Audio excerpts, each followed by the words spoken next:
Okay, so today's daf yomi is Bava Kamma daf Amud Zayin, Bava Kamma 37. Today's daf yomi, we're going to start with the Mishnah on Amud Zayin, Amud Aleph from 37a. The Mishnah says, Shorshu muad lamino.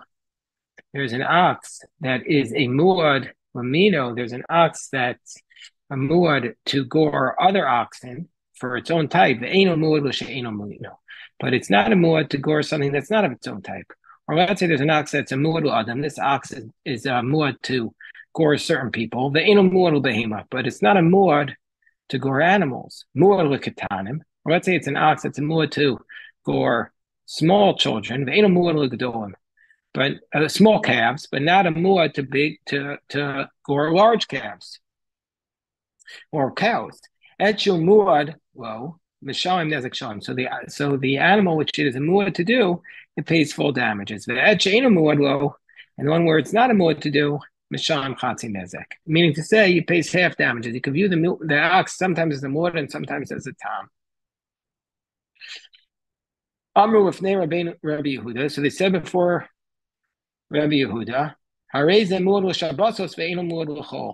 so they said to Rabbi Yehuda, let's say it's a muad for Shabbos, to gore on Shabbos. And Rashi explains, well, how could it be an animal that's only muad to gore on Shabbos? He says, because it's not doing any work. And so therefore, its mind is more relaxed or whatever. Or maybe or as a result of it feels, Rashi's saying, so arrogant, and so therefore it's a more to Shabbos, but it doesn't. It's not a bullying during the week because it's busy working. So what will be the law?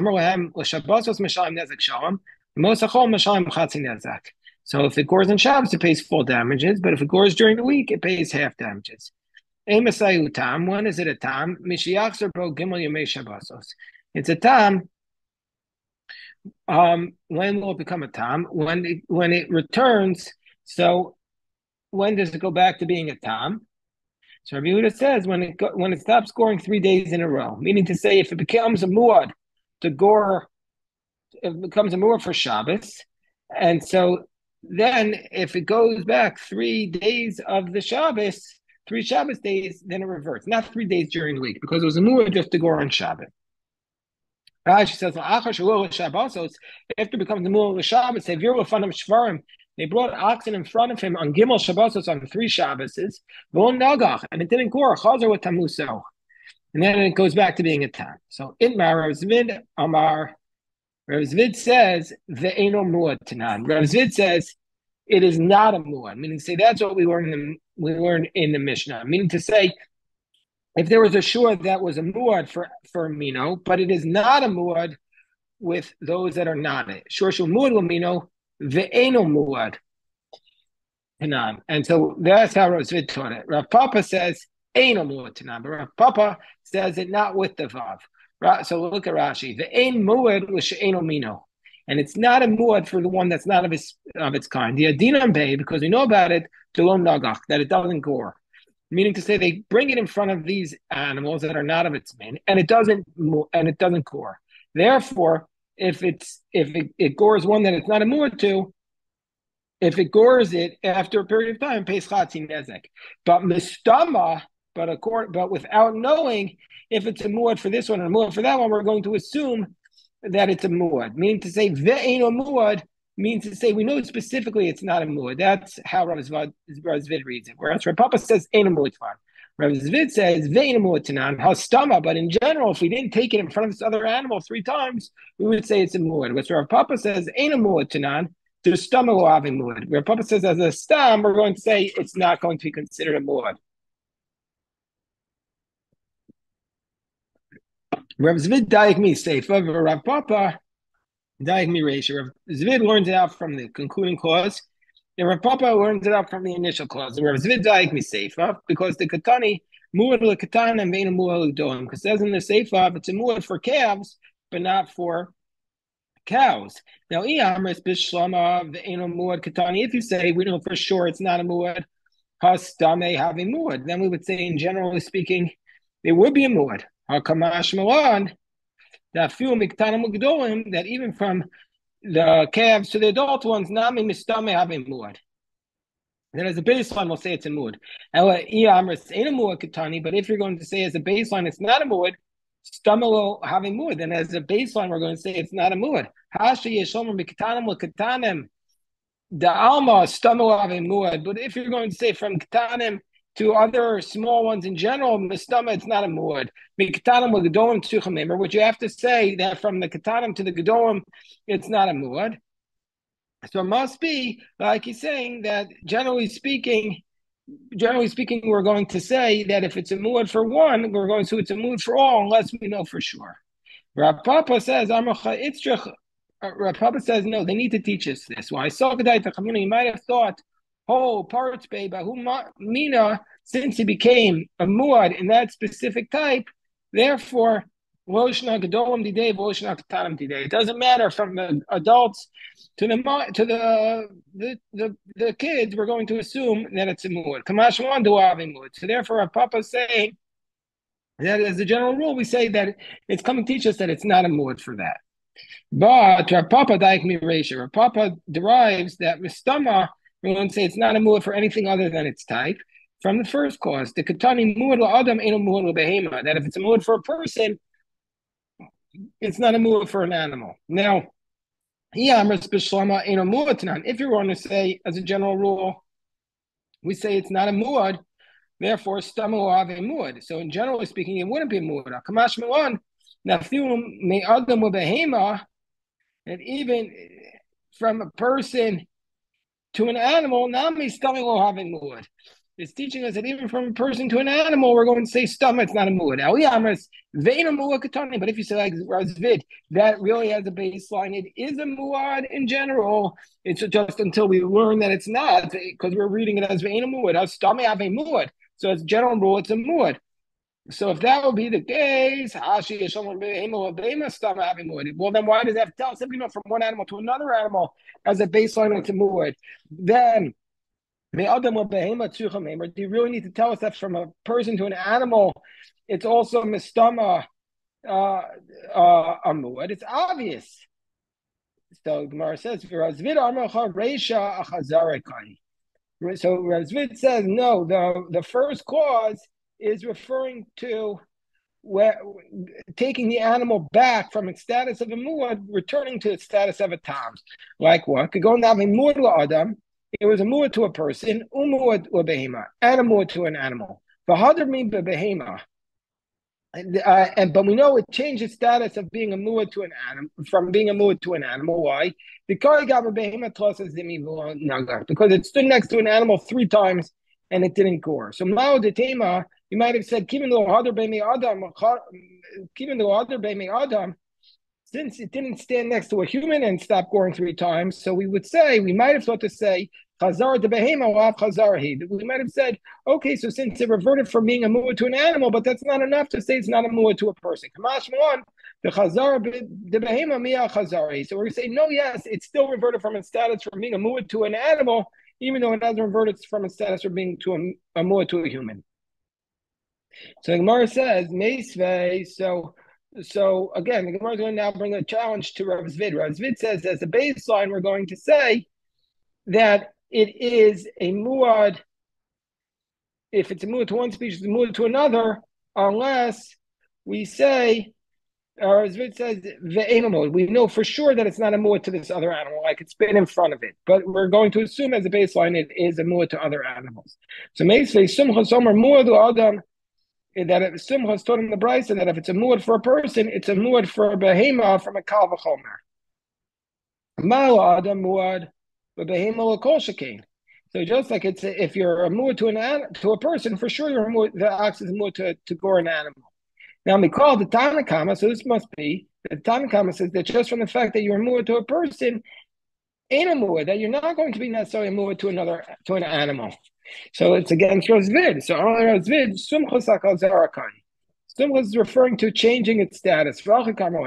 This is what he's saying. According to the Bava Kamma, according to you, Dika Amris, that you're of the position, Chazar de Behema Chazari, you're of the position that if it changes its status from being a muad to an animal, it changes status. Well, if that's the case, chazar de behema, according to your position, according to you, according to you, you said that if it changes the status of being a muad to an animal, it's a complete uh, change. But I don't agree with that because chazar de behema lav chazar he. I say that if it changes its status with being muad to other animals, it's not a complete chazar. Mikal v'chomer mi adam, and we're going to learn it from a kal v'chomer from a person. Uma adam just like if it has mame adam so just like if it hasn't changed its status from goring humans, it's not complete. From an animal, for sure, would we say it's not complete? So we see that Rav Zvid is saying that the Bava Kamma and Sumchus are arguing about whether or not if it's a mu'ah towards a adam and a behema, it will, if it goes back to its state of being a tam, if it stops to gore them.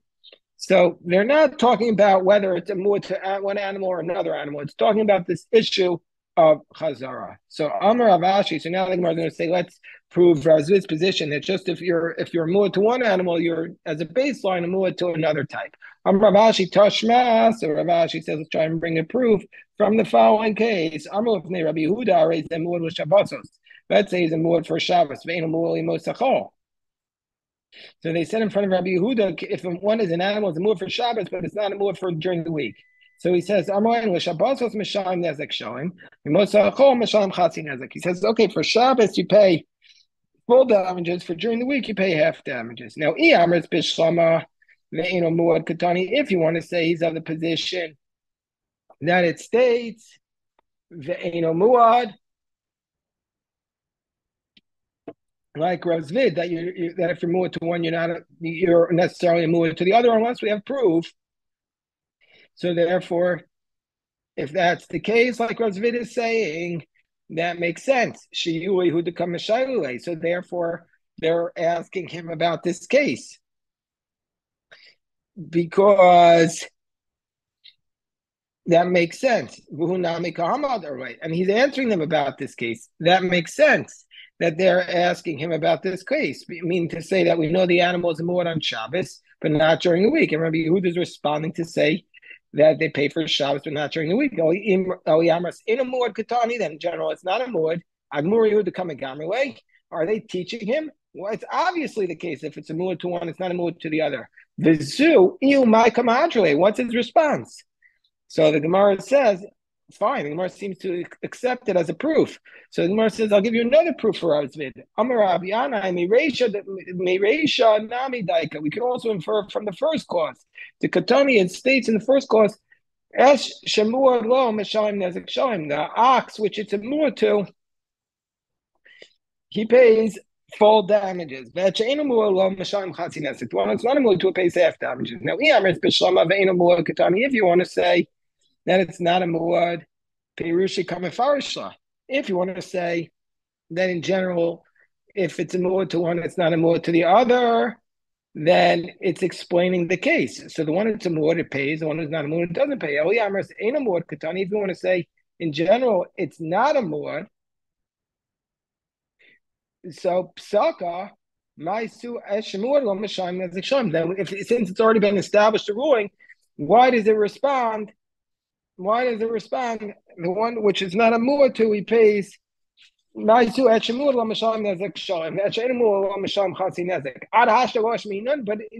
we've heard this until now. According to the other approach, what's it adding? And the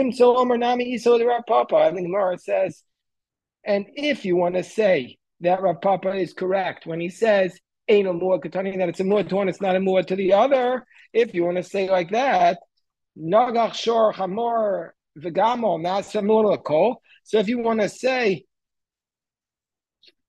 if it gores an ox, a donkey, and a camel, would you say it becomes a mu'ah to everything? Even Rav Papa would say that since it gored everything, it's going to become a mu'ah to everything. So therefore, it doesn't make sense.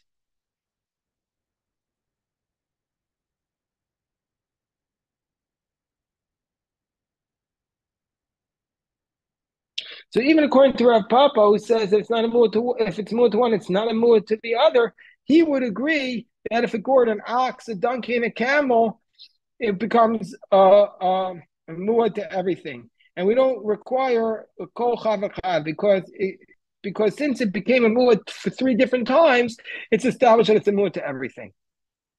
Tana Rabbanan, cites Brayza. Rosh or Nagach. Let's say somebody sees an ox and it gored. Sure, lo Nagach. So let's say the ox sees an ox and it gores. It sees another ox and it doesn't gore. Sure, Nagach. And so a third ox and it gored. Sure, lo Nagach. So a fourth ox it didn't gore. Sure, Nagach. So a fifth ox and it gored. Sure, lo Nagach. And then it sees the sixth one it gored.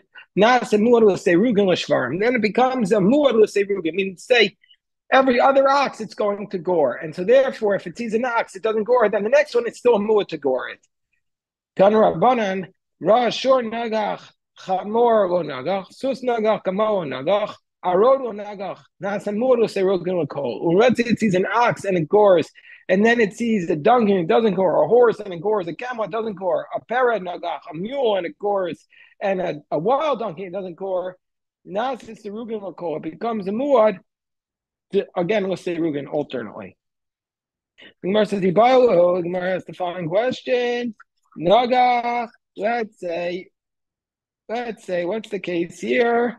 Let's say the ox gored Nagach, sure, v'chamor v'gamal.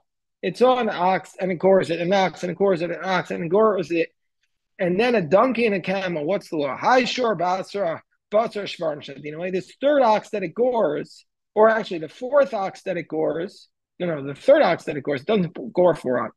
It gores three oxen and then a donkey and a camel. This third ox that it gores, do we say it's with the oxen? So therefore, it becomes it becomes a muad to oxen, but not to anything else. Or do we say we take the last ox and we put it the camel and the donkey, and so and therefore it's a muad for everything. Gemara says, and now another question: Chamor v'gamal shor. The reverse: the donkey, the camel, then the three oxen. Hi, shor kama basar chamor v'gamal. Do we put the first ox with the donkey and the camel? And then it's a muad to everything. Or do we put it after the oxen? And so therefore it is a muad to oxen, but not to anything else. The Gemara says, now once we're asking these questions, let's ask another question. Shabbos, v'Shabbos, and then Echa b'Shabbos v'Sheni. Shabbos, of course, on Shabbos, and then Sunday and Monday. Mao, Shabbos basraisa basra Shabbos. So the Shadina, we took the last Shabbos and put it with Shabbos.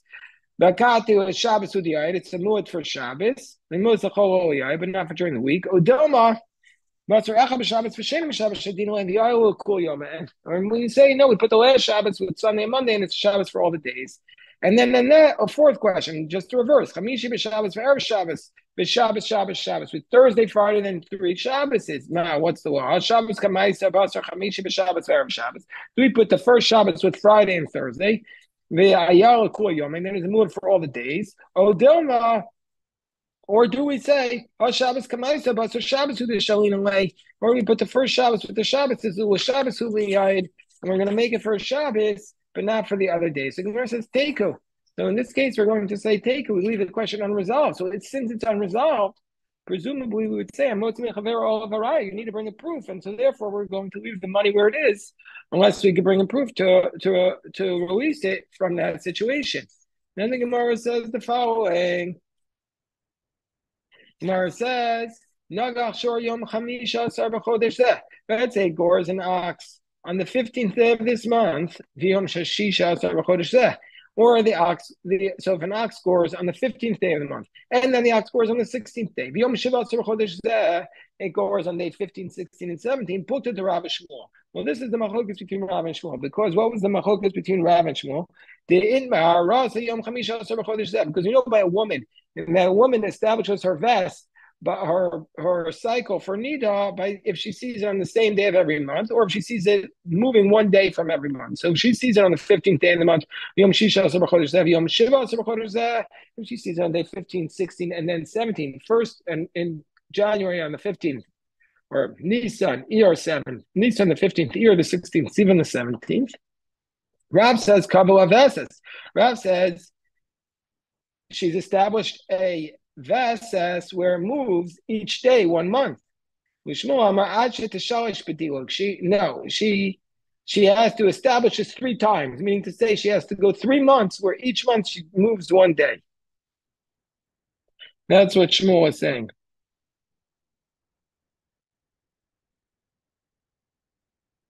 Meaning to say, Shmuel would say that she has to have another month on the 18th day. Shmuel doesn't count the first one. So Amarava Shama Kol Shofar V'Nagach. Let's say the ox hears a shofar and gores, Kol Shofar V'Nagach, Kol Shofar V'Nagach. Every time he hears a sound of a shofar, it gores. Nasim Mud with shofars. Become a mud for shofars. Pshit, it's obvious. The Gemara says, no, Ma'od Tema.